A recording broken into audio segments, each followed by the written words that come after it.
Bonjour à toutes et à tous, bienvenue dans le podcast de Paris Basketball On Air pour le débrief de la défaite des Parisiens contre les Metropolitans 92.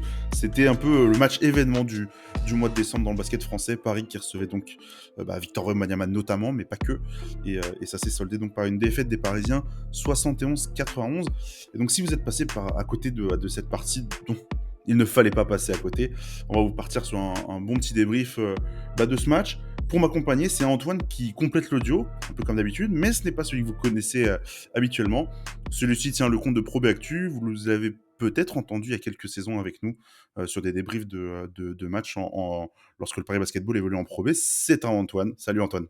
Salut Flavien, merci de me recevoir pour ce podcast et hâte de débriefer un petit peu ce match qui était tout de même plaisant à revoir malgré la défaite.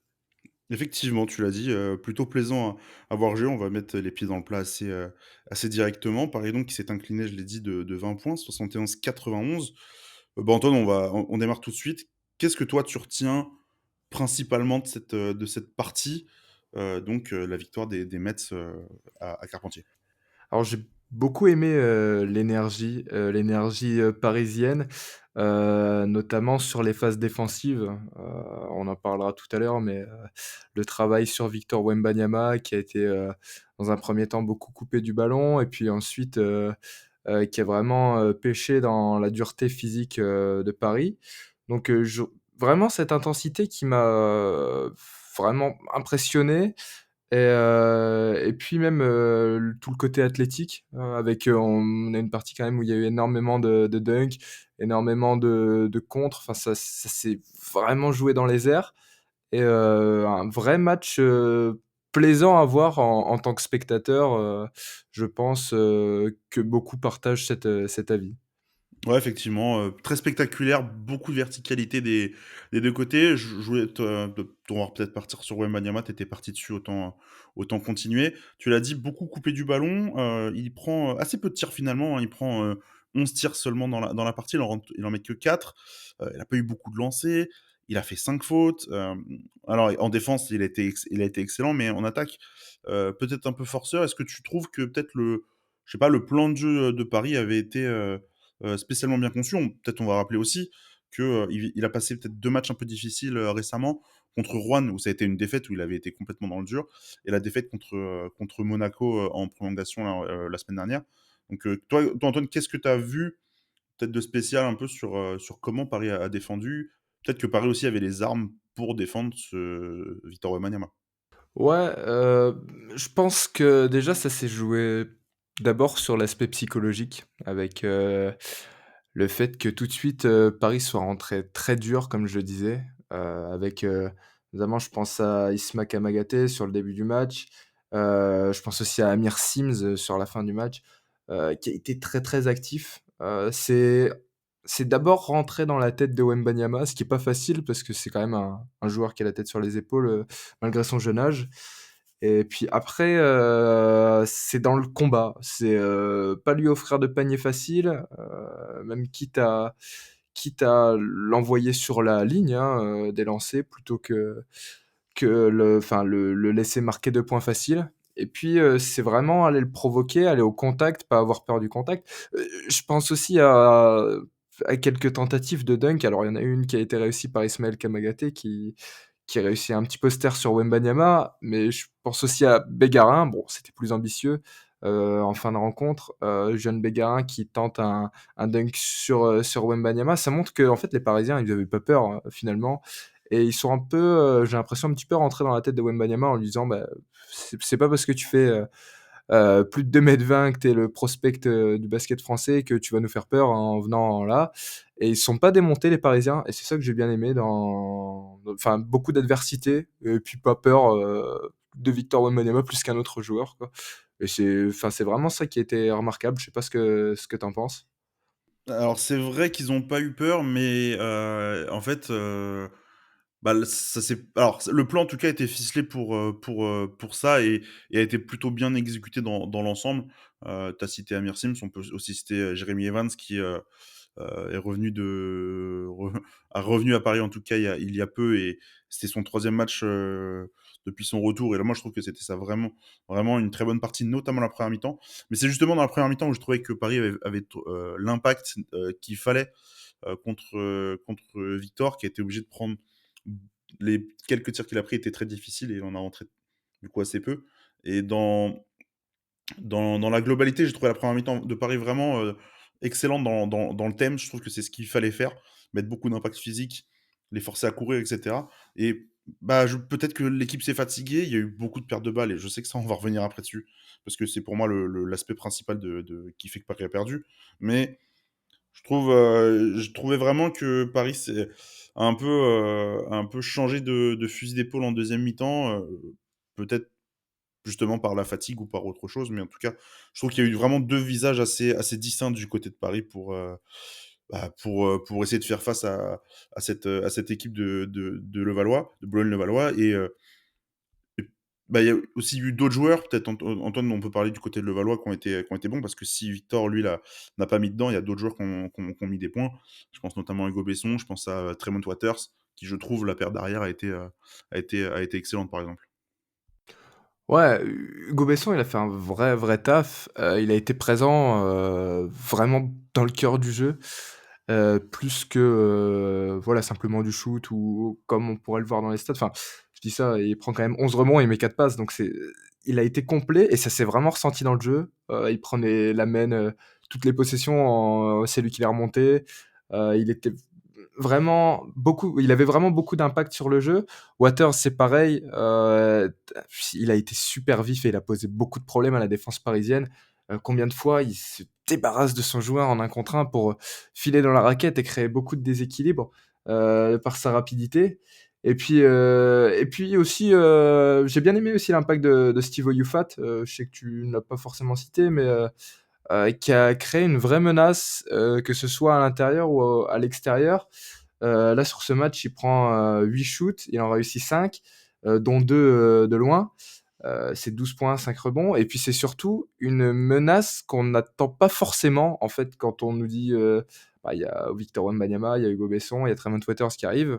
On n'attend pas forcément Steve Oyufat. Et pourtant, on connaît toute sa qualité offensive. Et là, il l'a montré un côté un peu facteur X, en plus de voilà cet énorme match de la paire d'arrière de Boulogne-le-Valois.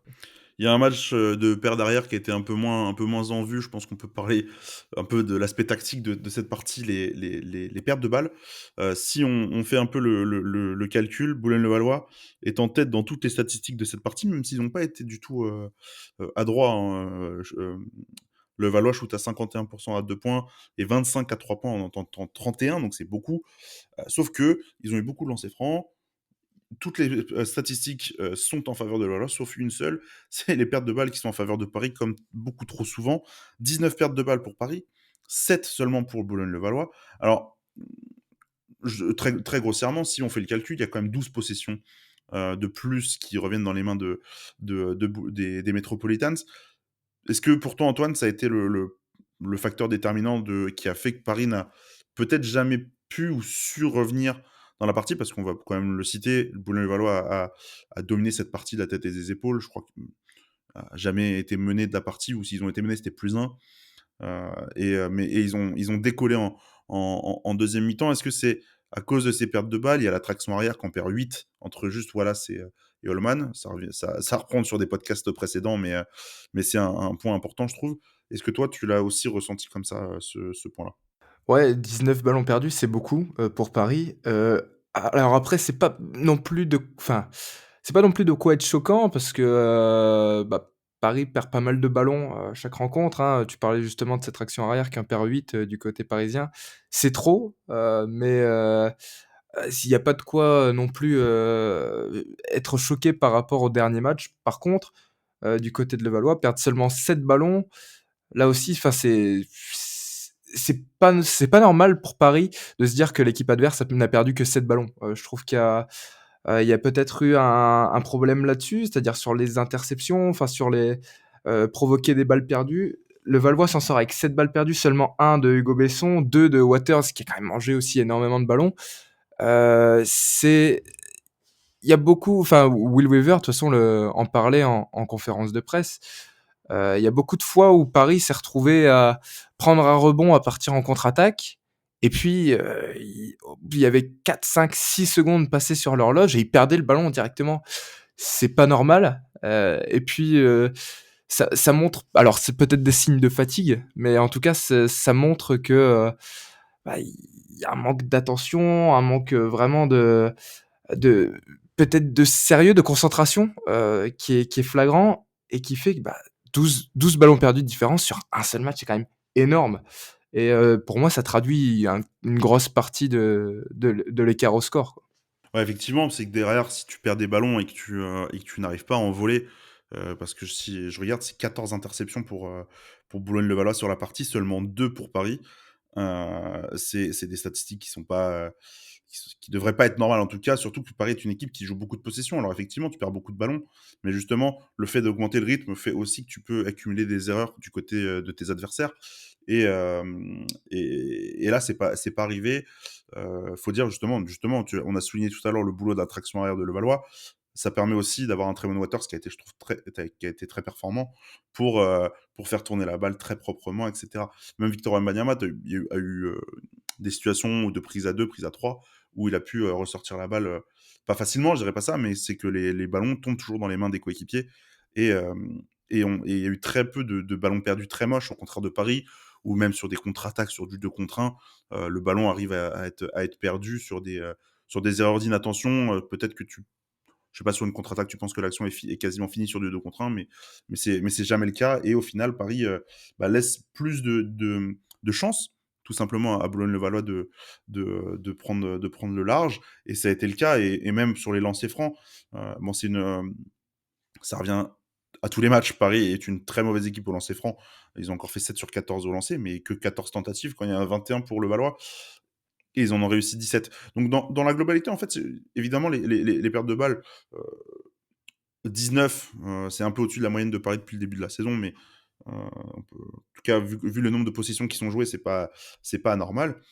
Par contre, c'est pas normal qu'il y ait 14 tentatives d'écart de tir, sur la partie, qu'il y ait plus de lancers francs côté levallois, que tu, te fasses, bouffer littéralement sur le rebond. Je me souviens même du début de match où, c'est Banjasi qui prend 3 rebonds offensifs en peut-être 2 minutes. Dans l'impact, certes, Paris a essayé d'être dedans, mais ça a pas été, ça a largement pas été suffisant. Il y en a peut-être un pour qui ça a été, presque suffisant. En tout cas, on voulait en parler comme, le joueur sur lequel on voulait faire un focus. Vous vous en doutez probablement, c'est Ismaël Kamagaté, qui a réalisé une action absolument splendide, l'espèce de poster sur Victor Wembanyama. Si vous l'avez pas vu, c'est sur nos réseaux sociaux, je vous invite à aller checker. Ismaël Kamagaté, c'est 8 points, 7 rebonds, 1 passe, 1 contre pour 12 d'évaluation. C'est pas la meilleure évaluation du côté parisien, c'est Jérémy Evans. Antoine, tu voulais en parler un petit peu d'Ismaël et notamment de sa défense sur Victor, qui a été au rendez-vous, on va dire, Ismaël Kamagaté. Ouais, parce que outre, les stats, voilà, la ligne de stats, on se dit, bon Kamagaté d'habitude il fait un peu mieux. Ouais, mais outre la ligne de stats, j'ai trouvé qu'en fait dès le début de rencontre, ça a été le joueur le plus, appliqué et le plus dans le match. C'est-à-dire qu'il commence très fort à mettre la pression tout de suite sur Wembanyama, défensivement et offensivement, parce qu'on le voit, monter, on le voit jouer au poste, on le voit monter sur Wembanyama, que ce soit au dunk, que ce soit avec un petit hook. Heu, il y a enfin, tout de suite, il a été très appliqué et très dur, il disait, hein, aussi en justement, on reparlait de la conférence de presse, il disait en conf de presse, c'est clairement, c'était l'objectif, c'était d'être dur sur Wembanyama parce que, bah, à chaque fois qu'une défense a été dure sur lui, que ce soit Monaco, Roanne ou donc Paris, bah, il était plus en difficulté et lui, je trouve que dans son match-up, il a vraiment pris le dessus pendant au moins la première mi-temps, et il a montré les muscles, Ismaël Kamagaté. J'ai été, vraiment une nouvelle fois très impressionné de la maturité qu'il a déjà et de la dureté qu'il peut apporter. Vraiment à lui seul, il apporte beaucoup de densité physique à cette équipe. À l'intérieur, il pèse beaucoup. Au rebond aussi, je voyais sur quelques situations de lancer où il se retrouve, à box out, face à Victor Wembanyama. Bah, c'est vraiment, il marque son territoire, en fait, dans la raquette. C'est vraiment la raquette, c'est chez lui, à Paris, à la Halle Carpentier, et il le fait bien sentir. Et c'est outre les stats, c'est vraiment ce qu'on a eu l'impression de vivre. Enfin, je sais pas si tu partages mon avis, mais en tout cas, il a été vraiment costaud, toute la rencontre, très solide. Bah, c'est un peu le duel, qu'on attendait depuis le début de la saison, c'est-à-dire que c'est les 2 meilleures évaluations du championnat qui se rencontrent sur le même poste, hein. Alors certes, c'est les évaluations pour des pivots ou pour des intérieurs sont un peu gonflées parce que, c'est entre guillemets «c'est plus facile», c'est plus régulier de prendre un rebond que de faire une passe décisive. Mais, c'est effectivement, une bonne nouvelle en tout cas pour Paris de voir, que Kamagaté a été encore une fois au rendez-vous, hem, bah, contre un gros adversaire, on va dire. Cette année, il y a peu de matchs où il a été vraiment en dedans. Je crois qu'il y a que Monaco, de mémoire, où il a vraiment été dominé. Là, il y a pas eu, il y a eu bataille, en fait, entre les 2, honnêtement. Alors effectivement, je trouve que Victor, peut-être dans la globalité, fait un meilleur match parce qu'il est plus complet sur plus d'aspects. Mais dans son registre, en tout cas dans ce qu'on demande à Ismaël Kamagaté, il a été au rendez-vous et il a pas eu peur d'aller monter sur que ce soit sur Wembanyama ou sur le laiton dont j'ai pas le je vais pas aller prononcer le nom pour pas me tromper, mais qui s'est lui aussi pris un joli poster sur la tête, en début de partie. Hem, Ouais, je ouais, non, mais je revois aussi juste, je me permets de te couper, je revois cette situation aussi en première mi-temps où, même en tout début de match où Kamagaté bataille au rebond et il est déjà très généreux dans l'effort. C'est-à-dire qu'une première fois le rebond est tapé, ça revient dans les mains de Levallois, enfin c'est retapé et il lâche pas, quoi, et au final, il s'en sort avec le ballon et enfin, directement, on a compris que, enfin, il était prêt, quoi, et franchement, c'est remarquable, quoi. Ouais, je te rends la parole. Et bah, c'est remarquable. Alors, bah, il y a pas la victoire au bout, mais en tout cas, prestation plutôt solide et qui a été, je pense aussi, bah, plutôt appréciée par le ceux par les scouts notamment de Denver, qui ont dû, probablement voir la rencontre. Une rencontre qui a été très largement médiatisée, hein, forcément, beIN Sport, quelques stars quand même. Alors, Antoine, je sais que toi, tu es un grand fan du monsieur, mais il y avait Travis Scott, je pense que vous l'avez pas loupé de toute façon, qui était en courtside. Match vraiment un peu hors norme, dans beaucoup d'aspects, hein, très grandiose et loin par exemple de l'affluence qu'on a vu mercredi en Eurocup contre Prometheas Patras. Donc voilà, non, non, match plutôt agréable de la part de Kamagaté et même dans sa globalité. Nous, on va s'arrêter ici. Je vous rappelle juste le calendrier des matchs qui suivent. Pour Paris, ça va être un déplacement à Londres, en Eurocup, cette semaine. Je crois que c'est mercredi, le 21 à 20h30 et après c'est un déplacement le 23 à Nancy et après juste Noël, il y aura le 27 la réception de Gravelines Dunkerque, mais ça, on aura le temps d'en reparler d'ici là. Je vous propose de vous abonner à nos réseaux sociaux comme d'habitude, @ParisB-8OnAir sur Twitter, @ParisBasketballOnAir sur Facebook et sur Instagram.